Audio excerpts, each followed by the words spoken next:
This scene doesn't come as a surprise to some Shoemaker High parents who say violence has overrun the school. It's a sport for them. You can even find flyers online announcing the next smackdown. It's a situation one local mom hoped her son would never have to experience. Walking home from school about 5:30, I got a phone call, and it's Matt, and he says about 30 kids just jumped us. Shelly Hewitt says her son has been jumped multiple times by his peers at Shoemaker High and claims that the school and local police officials aren't stepping in to help.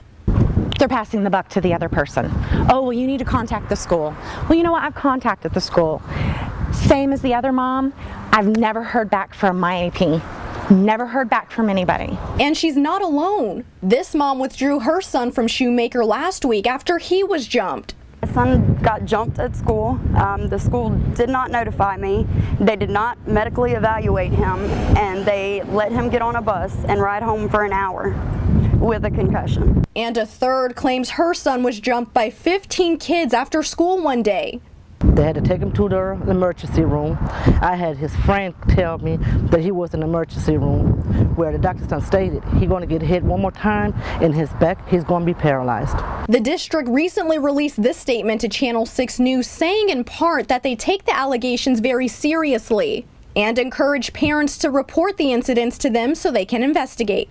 But the moms say they've been doing that and are getting the runaround. Despite their different backgrounds, all these moms share one thing in common, and that's that they want all children to have a safe and positive place to learn. And they say they'll fight to make that happen with or without help from city leaders.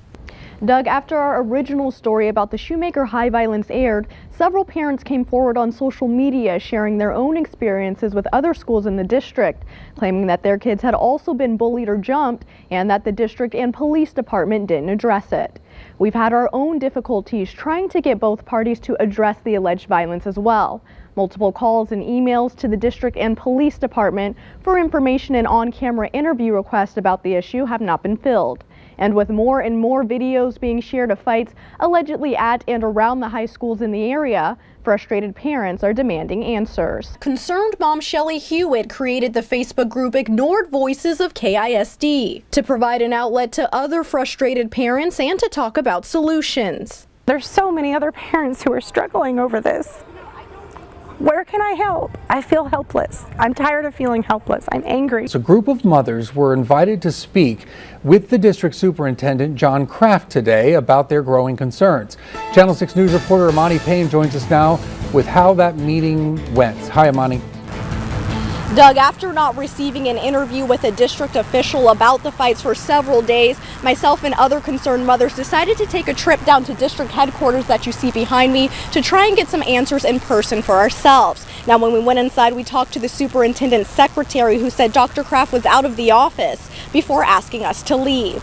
KISD police also briefly talked to the moms outside about their concerns before they were invited back inside to discuss them further with Superintendent Kraft. Tonight, Channel 6 News reporter Imani Payne spoke with a former student who shared his own experience. Where I got jumped, there was no teachers. There was not a teacher. Former Shoemaker High student Javon Lauer says he was recently jumped in the bus loop by 3 kids at school after he was labeled a snitch. And there was a big old crowd. They were screaming. And then after everything was done, 5 minutes later, a teacher was like, "Are you okay?"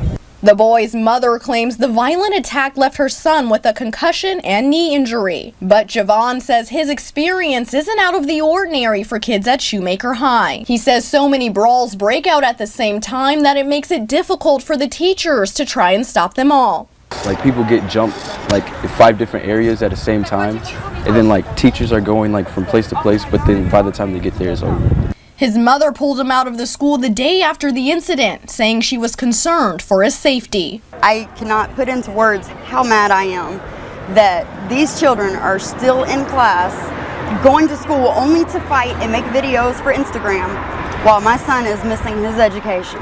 The mother says she's thinking of alternative learning options for her child, and she's not alone. This online poll shows other parents in the district considering alternative options in response to the fights as well. But many hope tomorrow's town hall discussion might ease some of their concerns. Reporting in Killeen, Imani Payne, Channel 6 News. And again, the town hall will take place at Shoemaker High School tomorrow from 6 to 7 in the evening. We'll have a crew there to continue our push for answers. We begin tonight in Killeen, where a town hall meeting to discuss the fights in and around schools there will begin in just about an hour. We first started reporting on this issue more than a week ago, and now the district is taking direct action to address it with the community. Channel 6 News reporter Imani Payne is in Killeen with more. Imani? Doug, the meeting is taking place tonight at 6 at Shoemaker High, and it's getting mixed reactions from parents. Some say that they're glad to see the district addressing the issue in a public space, but others say they feel it was put together quickly and that the hour-long time span makes them think that officials aren't coming to the table with a plan or any possible solutions. Doug, tonight's meeting lasted about an hour and a half and close to 100 people attended. Afterwards, district officials told me they thought it was productive, but some community members say otherwise.